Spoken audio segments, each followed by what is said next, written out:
Tapi yang menyebabkan Ainun dan Rudi dan Anda berperilaku seperti Anda dan saya seperti saya adalah masyarakat kita, Bung.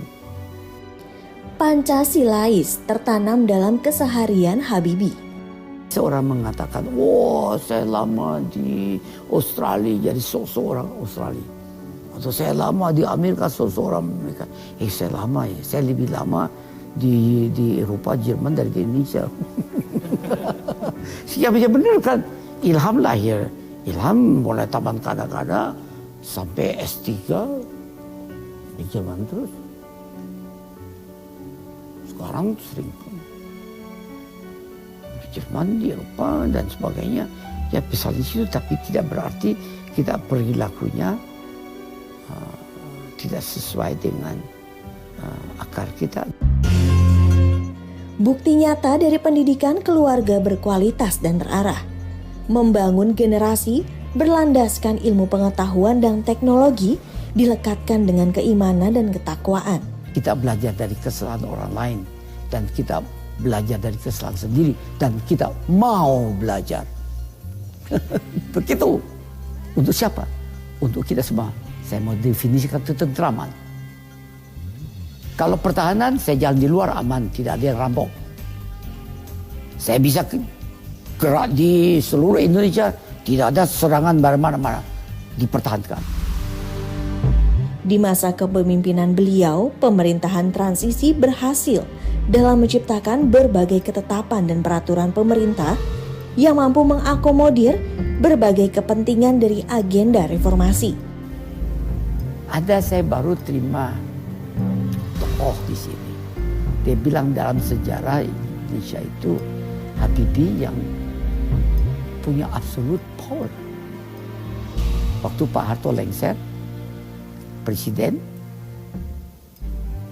dijabat oleh Habibie karena konstitusional. Pak Pres jadi presiden. Tapi koalisi di DPR dan MPR dengan 87% oleh keluarga besar Golkar.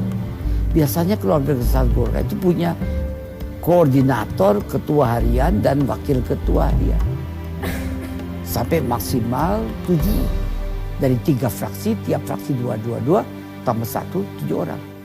Waktu itu semua dipegang Habibie. Beliau lebih menyandarkan kepada akselerasi evolusi, di mana perubahan dilakukan dengan seimbang dan berkesinambungan, serta meletakkan pondasi untuk kemajuan di masa depan. Kalau buat revolusi orang yang tidak bersalah menjadi korban, kita tidak mau. Karena itu saya sampaikan dulu accelerated evolusi, evolusi yang cepat-cepat. Kelas targetnya. Nah, yang saya kehendaki dan cita-citakan, saya itu bangsa Indonesia. Saya hanya interpretasi Anda dan saya definirkan adalah ketentraman. Kata tentraman itu bukan kata yang ditemukan oleh Habibie, sudah ada dalam tubuh bahasa Indonesia. Tentram itu, iya dek, kalau Anda jadi tua, bisa hidup nyenyak, tidur nyenyak, tidak ada masalah karena sekitarnya. Pembebasan tahanan politik, peraturan demokratis tentang partai politik, serta masa pemerintahan presiden 2 periode, tercipta dari tangan dingin negarawan yang selalu berharap Indonesia makmur dan tentram. Man hours, setinggi apapun juga I'm interested. Karena hanya melalui man hours saya bisa memberikan ya pendapatan real, pemerataan. Karena itu kalau man hours saya harus berjuang agar supaya produktivitas dan daya saingnya meningkat. Jadi pendidikan, pembudayaan di keluarga, masyarakat, pendidikan di sekolah. Setelah itu kamu udah terampil, udah berbudaya, produktivitas tinggi. Tapi kalau tidak, kalau hisap jempol karena nggak bisa kerja, kena PHK, tidak ada lapangan kerja, ya turun tuh keterampilannya. Saya butuh lapangan kerja. Lapangan kerja di mana? Dalam tidak produk yang saya butuhkan untuk kebutuhan saya sendiri. Saya mau buat sendiri. Kenapa nggak boleh? Oh kamu nggak mampu. Siapa bilang?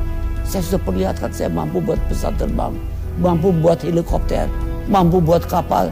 Bukan saya Habibie. Saya memimpin ribuan anak-anak muda. Penyelesaian harus memenuhi kendala-kendala yang ada di sistem, terarah, taktis, dan strategis. I'm a product of the people of my country, whom I love. Correct. Apa pembudayaannya, apakah pendidikannya, tapi caranya, bungkusannya, kita harus sesuai dengan selera dari rakyat. Itu kreativitas Anda.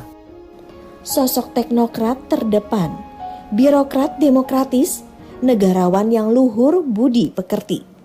Idolanya Habibie itu ada 4. Soekarno, Soeharto, bapaknya Prabowo, Suminto, dan Wijoyaniti-Sastro. Ngamuk itu. Iskandar Isyabar dia gila, nggak ada yang insinyur kebagian. Dia lagi, saya waktu itu masih muda. Ya saya milih kenapa? Karena saya punya hitung.